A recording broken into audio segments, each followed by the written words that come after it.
전도서 1장 1절부터 11절까지 우리 다 함께 읽습니다. 시작. 다윗의 아들 예루살렘 왕 전도자의 말씀이라. 전도자가 이르되 헛되고 헛되며 헛되고 헛되니 모든 것이 헛되도다. 해 아래에서 수고하는 모든 수고가 사람에게 무엇이 유익한가? 한 세대는 가고 한 세대는 오되 땅은 영원히 있도다. 해는 뜨고 해는 지되 그 떴던 곳으로 빨리 돌아가고 바람은 남으로 불다가 북으로 돌아가며 이리 돌며 저리 돌아 바람은 그 불던 곳으로 돌아가고 모든 강물은 다 바다로 흐르되 바다를 채우지 못하며 강물은 어느 곳으로 흐르든지 그리로 연하여 흐르느니라. 모든 만물이 피곤하다는 것을 사람이 말로 다 말할 수는 없나니 눈은 보아도 족함이 없고 귀는 들어도 가득 차지 아니하도다.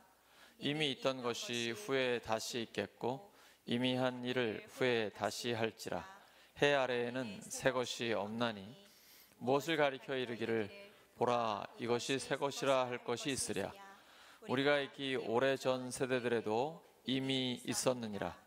이전 세대들이 기억됨이 없으니 장래 세대도 그 후 세대들과 함께 기억됨이 없으리라. 아멘. 가장 의미 있는 삶, 가장 의미 있는 삶이라는 제목으로 하나님 말씀 전하겠습니다. 전도서를 기록한 전도자는 히브리어로 코헬렛이라고 합니다. 설교자 또는 교사라는 뜻입니다.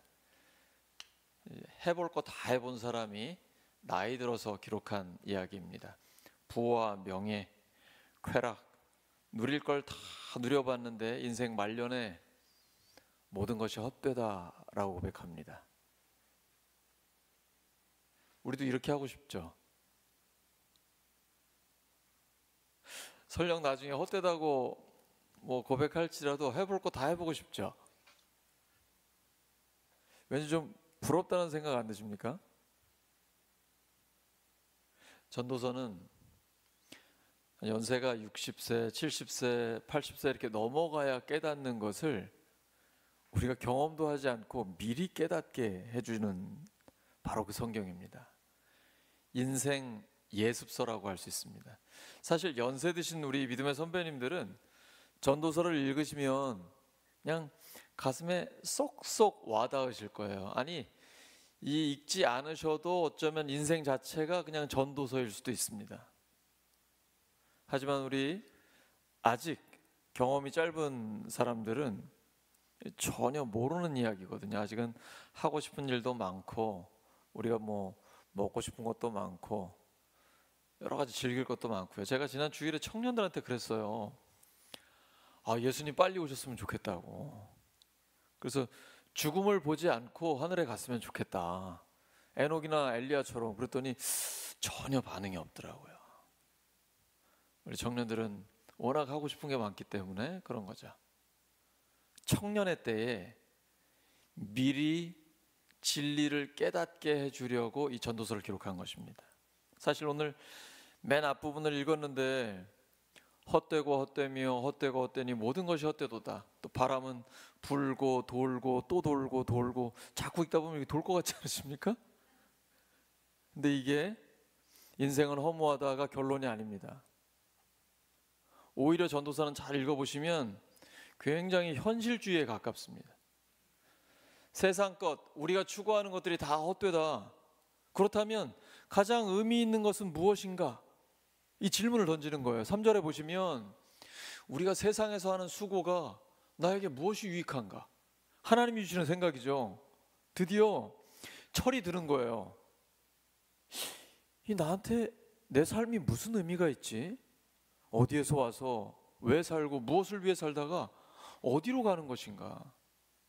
나를 향한 하나님의 계획은 무엇일까요? 하나님은 우리 한 사람 한 사람에게 다 계획이 있으십니다. 우리의 삶을 통해 하나님을 영화롭게 하기를 원하십니다. 그리고 평생 그 하나님을 즐거워하기를 원하세요. 하나님 때문에 기뻐하는 것이 우리에게 힘입니다. 사도 바울은 이 인생의 허무함, 세상의 헛된 것을 깨달았습니다. 예수님을 만났을 때 그는 깊이 깨닫게 됩니다. 그래서 예수 그리스도를 아는 지식이 가장 고상하기 때문에 그 전에 모든 것들을 해로 여기고 심지어 배설물로 여깁니다. 오물로 여깁니다. 하나도 아깝지 않다는 거예요. 그리고 예수님 만나기 전까지 정말 평생 최선을 다해서 살았습니다. 열심은 이로 말할 수 없어요. 교회를 핍박할 정도로. 그의 지식, 경험, 인맥, 권위, 모든 것들을 다 그냥 배설물처럼 버립니다. 왜냐하면 예수 그리스도를 아는 지식이 가장 고상하기 때문에. 그는 자기 자신이 그리스도 안에 있는 것을 인정받기를 원해요. 오직 예수님을 알고 싶고 예수님의 부활의 능력을 알고 싶어요. 그래서 예수님의 고난에 동참하기를 원합니다. 예수님처럼 죽음을 맛보기를 원합니다. 예수님 정말 멋있게, 가장 의미 있게 십자가에서 돌아가셨잖아요. 그 다음이 중요합니다. 죽는 걸로 끝나는 게 아니라 어떻게 해서든지 간에 나는 죽은 자 가운데서 살아나는 그 부활에 다다르기를 원한다. 여기에 그의 삶에 초점이 맞춰져 있습니다. 그래서 딱 하나만 한다는 거예요. 뒤에 있는 거는 다 잊어버리고 오직 나를 부르신, 그 하나님이 부르신 부름의 상을 위하여, 오직 그 목표, 표대를 향하여 달려간다라고 이야기합니다. 이것이 우리의 삶인 거죠. 주님의 십자가, 주님의 부활의 능력을 알기 때문에 나에게 맡겨주신 그 사명을 감당하기 위해서 고난도 무릅쓰는 거죠. 오늘 찬양할 때처럼 죽게 아끼지 않는 것이죠. 역대하 16장 9절이죠. 전심으로 마음을 다해 하나님을 향하는 자를 하나님은 지금 찾고 계십니다. 바로 우리를 찾고 계십니다. 이 추운 겨울에, 예배당도 좀 추우시죠? 이 추운 겨울에 수요일 저녁 따뜻한 방에서 텔레비전 보면서 놀 수 있는데, 쉴 수 있는데 하나님 앞에 달려온 이유, 주님 좋아서, 주님을 사랑해서, 한 번이라도 더 하나님 앞에 기도하고 찬양하고 주의 말씀을 듣고 싶어서 주 앞에 달려오잖아요. 하나님은 그런 사람을 찾고 계세요. 왜요? 능력을 베풀기를 원하시는 겁니다. 하나님은 전심을 다해 하나님께 아끼지 않는 자에게 하나님의 능력을 베풀기를 원하십니다. 그래서 전도서는 3장 12절에 가장 의미 있는 삶을 이렇게 표현합니다. 사람이 사는 동안에 기뻐하며 선을 행하는 것보다 더 나은 것이 없다. 그리고 이제 12장까지 이어지는데요, 마지막 장에서 네가 청년의 때, 한 살이라도 어릴 때, 바로 지금 창조주 하나님을 기억하라. 이제 내가 모든 걸 다 얘기했으니 결론은 이것이다. 하나님을 경외하고 하나님을 사랑하지만 동시에 두려워하고, 하나님이 어떤 분인지 알기 때문에 하나님 앞에서 겸손하고 하나님을 경외하고 하나님이 맡기신 그 명령, 사명을 다해라. 그것이 바로 사람의 본분이다. 이게 결론입니다. 허무하다는 게 결론이 아니라 세상 것이 헛되다라는 것을 깨닫고 영혼을 바라보며 살라는 것입니다. 우리의 삶은 영혼을 바라보며 살 때, 영원한 생명을 누릴 때 가장 가치 있고 의미 있는 삶을 살게 됩니다. 그래서 하나님을 기억하고 창조주를 기억하고 기뻐하며 선을 행하는 것입니다. 하나님 나에게 맡겨준 사명을 감당하는 것입니다. 하나님을 사랑하고 이웃을 사랑하되 예수님이 맡겨주신 그 새 계명을 정말 어렵지만 기도하면서 지켜보는 거죠. 새 계명, 요한복음 13장 34절과 35절이죠. 새 계명을 너희에게 주노니 서로 사랑하라. 현대인들은 이게 쉽지 않습니다. 왜냐하면 혼자 있는 걸 너무 좋아해요. 혼자 있는 사람이 너무 많아요. 그러니까 사람과 친해지지 않고 계속 개랑 고양이만 친해져요. 사람을 가까이 하면 상처도 받기도 하고 괴롭기도 하고 뭔가 책임을 져야 되고 부담도 있고 하니까 사람과 가까이 안 하려고 하고 자꾸 혼자 있어요. 스마트폰, 인터넷, 게임, 이게 얼마나 헛된 것들입니까? 서로 사랑하라는 주님의 계명은 사람들과 함께 있을 때에만 이루어질 수 있습니다. 사람 안 만나면 속 편하죠. 상처받을 일도 없죠. 그냥 내 하고 싶은 대로 자유롭죠. 하지만 주님의 새 계명은 이루어지지 않습니다. 하나님 뜻에 순종하려면 사람들에게 적극적으로 다가가야 합니다. 사실 저도 제가 좀 내성적이거든요. 지금 몇 분은 안 믿으시는 것 같은데, 제가 내향적이라 저는 혼자서 말씀 묵상하는 게 굉장히 편하고 익숙하고 그 안에서 하나님을 깊이 경험하거든요. 근데 저 혼자 있으면 굉장히 거룩하죠. 하지만 사람들 속에 들어가야죠. 그래서 저는 제가 이렇게 사람들 속에 들어가는 거를 좀 때로는 어려워하는데, 하나님께서 저에게 맡겨주신 사명이기 때문에 박차고 일어나 들어갑니다. 그래야 서로 사랑할 수 있잖아요. 때로는 좀 부딪히고 미운 정도 들고 고운 정도 들고 다 진심으로 용서하고 사랑하고 과거는 잊어버리고 함께 한마음 한뜻으로 미래를 향하여 달려가는 것, 이것이 하나님이 우리에게 원하시는 거잖아요. 이게 가장 가치 있고 의미 있는 삶이잖아요. 서로 사랑하는 것보다 더 좋은 게 어디 있겠어요. 그러니 주님 앞에 이 뜻을 품고 사람 속으로 들어가야 돼요. 우리는 이 현대인들이 자꾸 고립되고 혼자 있고 하는 것을 깨야 합니다. 끊임없이 사람들 속으로 들어가서 부딪히고 나를 낮추고 하나님이 나를 훈련시키고 다듬으시는 것을 넉넉히 감당해야 돼요. 아프죠. 고통스럽죠. 근데 그 고통이 있어야 다듬어지거든요. 부드러워지거든요. 온유해진단 말이에요. 그래야 하나님이 쓸 수 있는 사람이 됩니다. 나 혼자 있으면 세상에서 나처럼 거룩한 사람 없어요. 나보다 더 경건한 사람은 없어요. 근데 사람들과 부딪히기 시작하면 이게 나한테 이게 문제였구나. 내가 이렇게 교만하구나. 여전히 내가 용서를 못하고 있네. 이걸 발견하게 돼요. 그러면서 기도하는 거죠. 하나님, 저를 도와주세요. 진심으로 용서하게 해주세요. 아직도 제 안에 찌꺼기가 있네요. 사람들과 부딪혀야 이 불순물이 올라옵니다. 우리가 생각보다 우리 안에 불순물이 굉장히 많아요. 그래서 자꾸 사람들과 섞여야 됩니다. 목장이 그래서 중요합니다. 이렇게 많은 사람들이 모여 있으면 이건 하나님과의 수직적인 관계입니다. 그런데 목장 속으로 들어가면 한 대여섯 명, 많아야 한 10여 명, 이 정도 속에 들어가면 진짜 사람과 사람의 부딪힘이 일어납니다. 영혼과 영혼이 부딪히면서 내가 자꾸 다듬어져요. 내가 겸손해져야 되고 참아야 되고 사랑하기 때문에 기다리고, 이러면서 성장하고 성숙해지는 거죠. 그렇게 성숙해져야만 하나님 앞에 쓰임받을 수 있습니다. 하나님은 우리가 그렇게 가장 가치 있고 의미 있는 삶을 살기를 원하고 계십니다. 하나님께서 전도서를 주신 목적이 이거예요. 우리의 삶은 허무한 것이 아니다.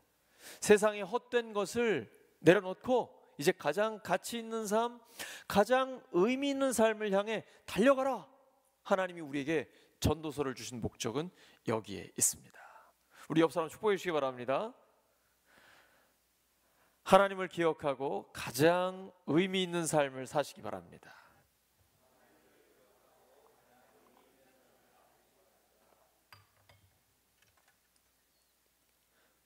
전도서는 시작도 헛되다고 하지만 마무리될 때도 헛되다고 해요. 이 헛되다는 게 히브리어로 헤벨입니다. 이건 증기. 우리 울산에 있는 굴뚝 많이 있잖아요. 증기가 이렇게 슉 날아가는 것처럼, 아니면 사람이 숨을 쉴 때 숨이 싹 없어지잖아요. 바람처럼 허무하게 사라진다라는 거예요. 육신의 정욕, 안목의 정욕, 이생의 자랑 다 사라집니다. 우리가 가만히 있어도 우리 안에 그러한 욕망과 욕심이 자꾸 올라오거든요. 근데 전도서를 읽으면 헛되고 헛되며 헛되고 헛되니 모든 것이 헛되. 그 도대체 어떻게 하라는 얘기예요? 세상에서 수고하는 게 나에게 무슨 얘기, 나보고 어쩌라는 얘기예요? 자꾸 전도서를 읽으면 우리 안에 목마름이 생겨요. 갈증. 어떻게 하란 말이지? 이게 하나님께서 전도서를 주신 목적이에요. 목마름, 이게 중요합니다. 세상에서 가장 강력한 힘 중에 하나가 무엇이냐? 바로 목마름의 힘입니다. 어떤 교회가 부흥할까요? 부흥하는 교회의 특징이 무엇입니까?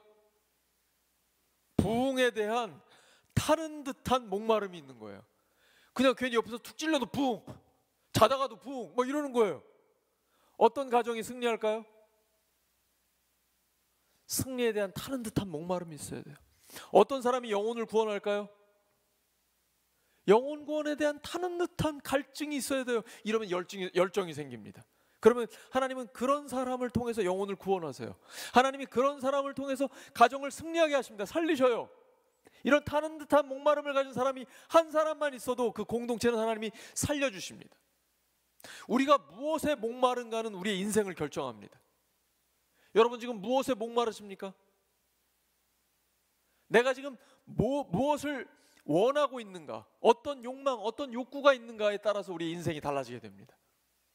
전도서를 읽다 보면 가장 의미 있는 삶, 가장 가치 있는 삶이 무엇인가, 여기에 대한 타는 듯한 목마름이 우리 안에 들어오게 됩니다.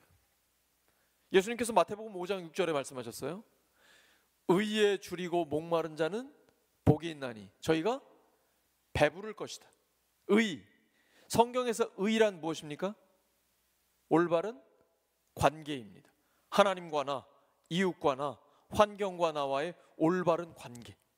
여기에 대한 타는 듯한 목마름이 있는 거예요. 내가 지금 하나님과 올바른 관계 속에 있는가? 이웃과 올바른 관계 속에 있는가? 그럼 나에게 다스리라고 주신 이 환경과 올바른 관계 속에 있는가? 아니면 내가 지금 환경에 끌려다니고 있지 않나? 사람들에게 노예처럼 매여서 그렇게 살고 있지는 않은가? 돈에 묶여 있지 않은가? 나 자신을 자꾸 돌아보는 것이죠. 하나님은 우리에게 다스리라고 복을 주셨습니다. 우리가 지금 다스려서 하나님을 영화롭게 하고 있나? 하나님, 우리 나라에 부흥을 주세요. 속히 안정을 주시고 다시 하나님 앞에 힘있게 쓰임받아 세계 최강의 선교 국가가 되게 하여 주시옵소서. 하나님, 우리 교회에 부흥을 주세요. 우리 가정이 하나님 나라가 되게 해주세요. 하나님, 저를 통해 영광받아 주세요. 이런 타는 듯한 목마름, 하나님 앞에 의에 줄이고 목마른 것이죠. 이런 목마름이 있는 사람에게 하나님께서 배부름을 주십니다. 이러한 타는 듯한 목마름을 가지고 하나님 앞에 간구할 때 하나님께서 들어 응답해 주십니다. 하나님은 이렇게 해서 가장 의미 있는 삶을 우리가 살기를 원하는 것입니다. 사도 바울은 이러한 삶을 깨달았습니다. 그래서 모든 것을 잊어버리고 뒤에 있는 것은 기억도 안 합니다. 잘한 것도 잘못한 것도 다 잊어버려요. 오직 목표를 향해 하나님이 부르신 부름의 상을 향해서 달리고 또 달려갑니다. 마치 100m 육상 선수처럼 바람을 가르고 달려가잖아요. 하나님이 부르신 부름의 상이 있거든요. 주님께 칭찬받고 싶어요. 주님께 인정받고 싶어요. 사람들 말고요. 하나님께 칭찬받고 싶어요. 그래서 막 그 꿈을 꾸고 달려가는 것이죠. 사도 바울은 예수 그리스도를 아는 지식 외에 모든 것을 배설물처럼 여깁니다. 왜냐하면 모든 게 헛되다는 것을 깨달았기 때문이에요. 반대로 가장 가치 있고 의미 있는 것, 예수 그리스도를 아는 지식, 내가 이미 얻었거든요. 하나님을 경험하면서 살고 있거든요. 우리가 이렇게 바울처럼 되려면 이 과정을 거쳐야 됩니다. 하나님은 우리를 하나님의 사람으로 빚어가기 위해서 막 흔드십니다. 우리의 삶을 막 흔들어요. 정말 내가 도저히 감당할 수 없는 엄청나게 높은 수준의 하나님의 사람을 만나게 하세요.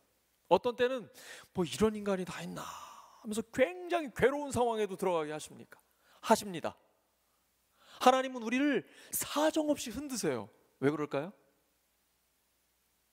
하나님이 원하는 사람으로 만들기를 원하시기 때문이에요. 철저하게 절망하게 하십니다. 사람들에게 기대를 갖지 않게 하세요. 사람을 의지하지 않게 하십니다. 요한복음 2장에 보시면 예수님께서 가나의 혼인잔치에서 물을 포도주로 바꾸시죠. 사람들 깜짝 놀랍니다. 하지만 예수님은 그 사람들에게 자신을 의탁하지 않으십니다. 왜냐하면 예수님은 사람의 존재를 알고 있기 때문이에요. 죄인이거든요. 사람에 대해서 철저하게 절망하게 하시고 사람을 의지하지 않고 오직 하나님만 의지하게 하십니다.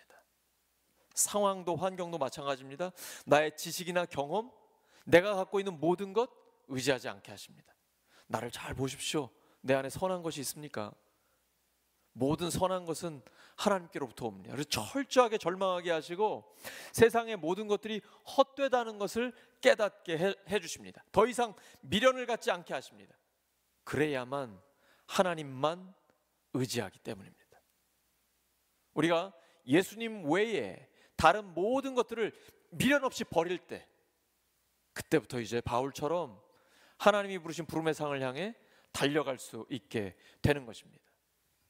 인생이 헛되다는 것을 깨달은 사람은 하나님을 붙들게 됩니다.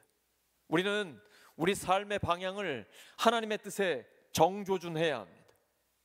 집중해야 합니다. 세상에서도 성공하려면 선택과 집중을 해야 합니다. 신앙생활 두말하면 잔소리입니다. 최고의 가치요, 가장 의미 있는 삶입니다.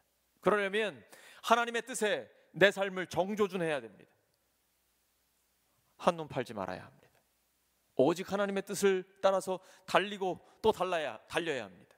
이렇게 하나님의 뜻을 따라서 살면, 하나님의 뜻에 순종하면서 살면 선한 영향력을 발휘하게 됩니다. 이것이 바로 묵상의 힘입니다. 묵상이란 말씀을 단순히 기억하는 것이 아닙니다. 말씀을 깊이 되새기고 그 말씀대로 순종하는 것입니다. 여기까지 가야만 하나님의 약속이 우리에게 이루어집니다. 여호수아 1장 8절이죠. 우리의 길이 평탄해지고 하나님께서 형통하게 해주십니다. 이것은 하나님의 약속입니다. 반드시 이루어집니다. 주의 약속하신 말씀 위에 굳게 서야 합니다. 지금 내 상황을 보지 마시고, 주변의 사람들을 보지 마시고, 그런 것들은 변하지 않아도 괜찮습니다. 하나님의 약속은 반드시 이루어지기 때문입니다. 이것이 묵상의 힘이에요.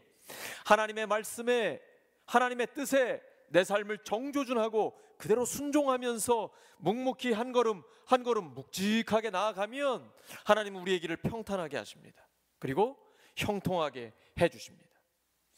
이 하나님 안에서, 우리의 하나님 안에서 인생의 목적을 발견하게 되면 인생의 모든 것이 기회가 됩니다. 지금이 바로 그 기회입니다. 하나님의 음성을 들을 수 있는 기회, 하나님 약속 붙들고 기도할 수 있는 기회입니다. 가장 강력한 특권이 우리에게 주어졌습니다. 하나님의 약속을 붙들고 기도할 수 있는 것입니다. 그러면 하나님은 그 약속대로 우리의 삶에 이루어 주십니다. 우리 인생은 영원을 위해 살아야 합니다. 이 땅이 전부가 아닙니다.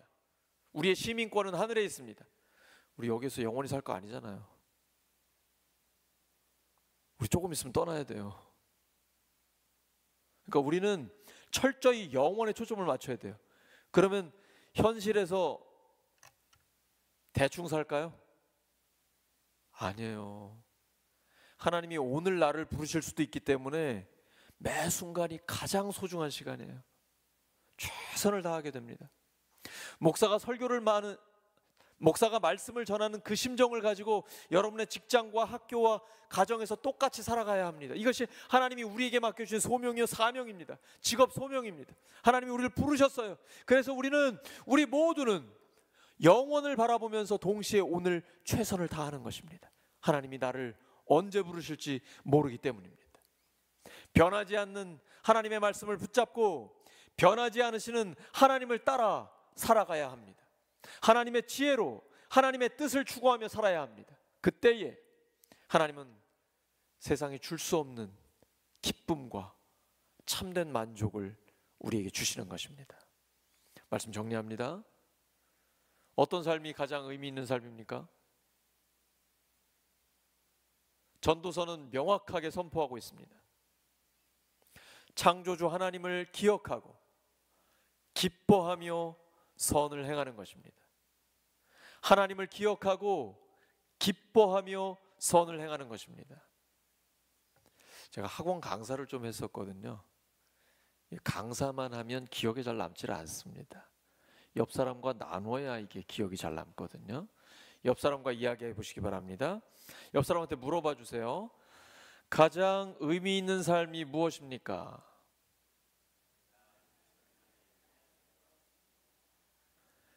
하나님을 기억하고 기뻐하며 선을 행하는 것입니다. 하나님을 기억하고 기뻐하며 선을 행하는 것입니다. 이러한 하나님의 뜻에 삶을 정조준하셔서 가장 의미 있는 삶을 사는 우리 모두가 되기를 예수 그리스도의 이름으로 축원합니다. 함께 기도합니다. 아버지 하나님 감사합니다. 저희들 하나님을 기억합니다. 그리고 하나님 기뻐하며 선을 행하기를 원합니다. 저희들의 삶의 방향을 하나님의 뜻에 정조준합니다. 가장 의미 있는 삶을 살게 하여 주시옵소서. 주님, 저희를 말씀으로 격려하여 주시고 하나님의 약속으로 확신을 주시고, 그래서 저희들이 걷고 있는 이 길이 가장 가치 있고 의미 있는 길이라는 것을 다시금 깨닫게 해 주시옵소서. 확신을 가지고 주님과 동행하게 하여 주시옵소서. 예수님의 이름으로 기도드립니다.